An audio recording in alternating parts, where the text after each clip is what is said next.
Prince Philip of Greece and Denmark was born on the island of Corfu in 1921, the only son and fifth child of Prince Andrew of Greece and Denmark and Princess Alice of Battenberg.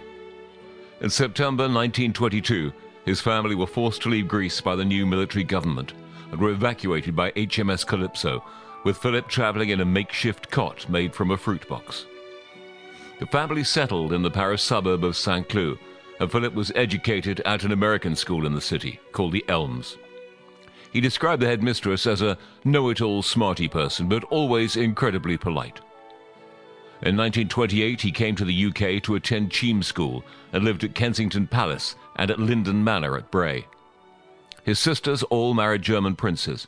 His mother was diagnosed with schizophrenia, and his father took up residence in Monte Carlo.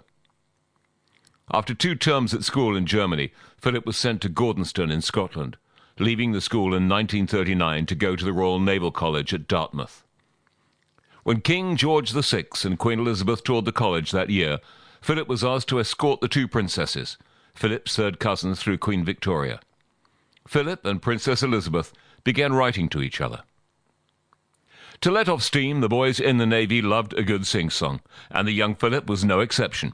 Here are the Royal Navy singers from the time he joined in the late 1930s.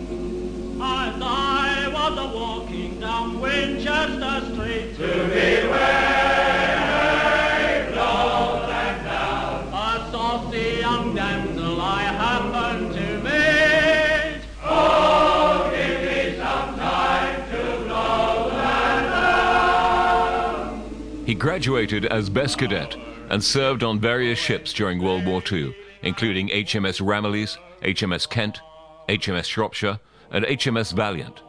He rose from midshipman to sub-lieutenant, was involved in the Battle of Crete, and mentioned in dispatches. In 1942, Philip was promoted to lieutenant, becoming one of the youngest lieutenants in the Royal Navy, and saving his ship, HMS Wallace, from a night bomber attack during the Allied invasion of Sicily. He moved to HMS Whelp in 1944, and was present at the Japanese surrender before being posted to HMS Royal Arthur as an instructor. Having communicated regularly, in the summer of 1946, Philip asked George VI for his daughter's hand in marriage, and His Majesty agreed, with the formal engagement being delayed until her 21st birthday. Young couples often have a special song, and theirs was a number written by Rodgers and Hammerstein for the musical Oklahoma. Don't throw bouquets at me. Don't please my folks too much. Don't laugh at my jokes too much.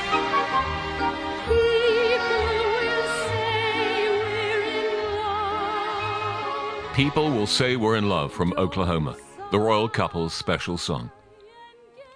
Philip Mountbatten was created Duke of Edinburgh on the 20th of November 1947, a title that has been created 3 times for members of the royal family since 1726, when Prince Frederick was given the title. His son, Prince George, was also created Duke of Edinburgh before becoming George III, after which the title was merged into the crown. Queen Victoria's son, Prince Alfred, was also created Duke of Edinburgh, the title becoming extinct on his death in 1900. The title was conferred on Philip on his marriage to Queen Elizabeth II in November 1947 by King George VI. Philip also became the Earl of Merioneth and Baron Greenwich, and renounced his Greek and Danish royal titles. His title meant that until the Queen's accession to the throne in 1952, she was styled HRH Princess Elizabeth, Duchess of Edinburgh. The Queen and Prince Philip were married at Westminster Abbey, with the ceremony being broadcast to over 200 million people around the world, with the royal couple honeymooning at the Mountbatten family home, Broadlands, in Hampshire, before taking up residence at Clarence House. From 1948 until the House of Lords Act of 1999, he was member of the House of Lords, although he never spoke. Between 1949 and 1951, Philip was stationed in Malta as a naval officer, the Edinburghs living at Villa Gardamangia, during which time he was promoted to lieutenant commander and given command of HMS Magpie.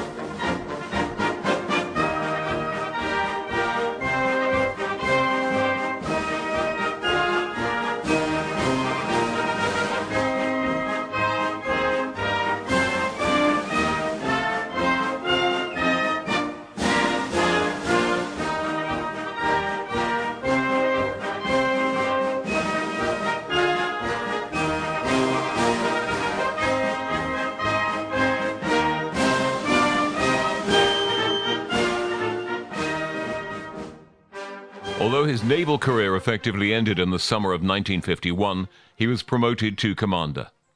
Philip and Elizabeth toured Canada and the Commonwealth, and were in Kenya when Philip broke the news to her that her father, George VI, had died, and Elizabeth would succeed to the throne. This brought up the question as the name of the royal house. Mountbatten suggested the House of Mountbatten, and Philip suggested the House of Edinburgh. But Queen Mary informed Winston Churchill to advise the Queen to issue a royal proclamation declaring the royal house was to remain known as the House of Windsor. Always his own man and often outspoken, he privately complained, "I'm nothing but a bloody amoeba. I am the only man in the country not allowed to give his name to his own children." That said, the Queen announced that the Duke was to, by and large, have place, preeminence and precedence next to her on all occasions and meetings.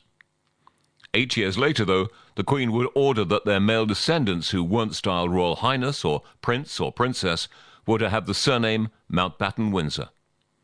In 1957, Philip became a Prince of the United Kingdom and attended Parliament for the annual state opening where he walked and sat beside her. Those in their inner circle have attested to the royal couple having a very strong relationship, and with the Queen referring to Philip on the occasion of her Diamond Jubilee as her constant strength and guide. Philip took his first flying lesson in 1953, and by his 70th birthday had notched up over 5,000 flying hours. On the sporting front, Philip was a keen yachtsman, having struck up a friendship with boat designer and sailor Arthur Fox, and sailed with him at Cowes. Philip played polo until 1971, after which he turned to carriage driving, hoping to expand the sport and supervising the writing of the rulebook.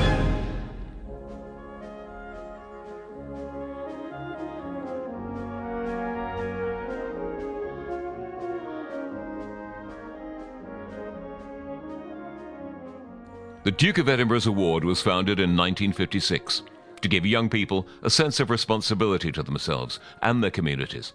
And the same year, Philip opened the Summer Olympics in Melbourne and became the first royal to visit the Antarctic.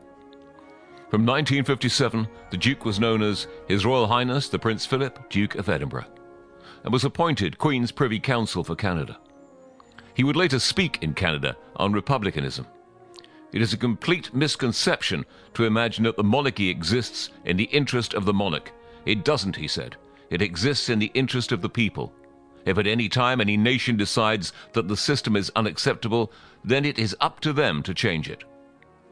He's always admitted to being outspoken, but he was mischievous and had a great sense of fun, especially when making speeches. I would like to discharge a debt of gratitude to the citizens of Edinburgh for your hospitality to myself and to thousands of other servicemen who managed to get here for a few hours' relaxation during the war.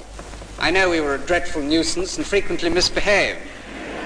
What looks charming to the designer and to the finance committee and possibly to the layout committee may be deadly boring to a child of 4. This contribution is to be spent on a children's playground in the East End of London. All I hope is that the children who play there will have a thought for their sugar daddies here in the Albany Club. My generation, although reasonably well schooled, is probably the worst educated of this age.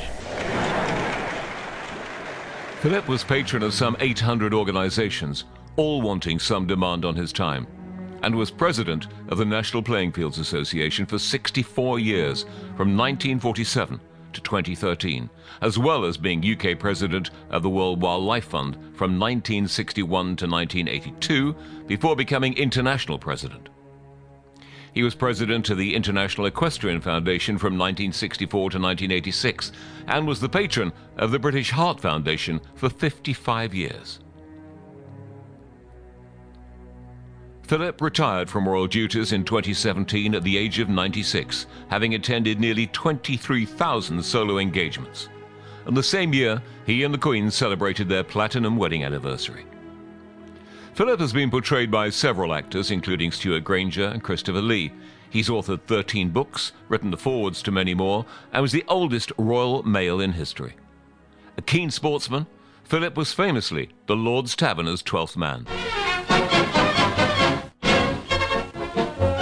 Bournemouth never sees a cricket match that won't go down in Wisden.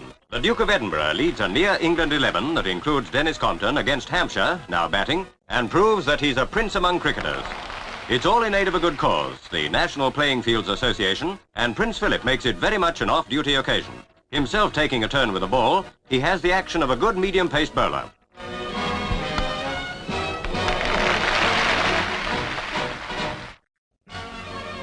In his 7th over, Prince Philip nabs a wicket, that of Dawson, to make his final analysis 9 overs, 25 runs, 1 wicket. Better than many a county bowler. Hampshire's declaration gives the Duke's 11 just over 2 hours to make the runs. Going in 5th wicket down with Walter Robbins as partner, Prince Philip hits out at Hampshire's bowling and goes for the runs. The crowd love it, for the Prince had set the right note for the match from the start, when, like any naval officer taking a day off, he changed in the same dressing room as his team. This lucky escape only adds to the crowd's delight.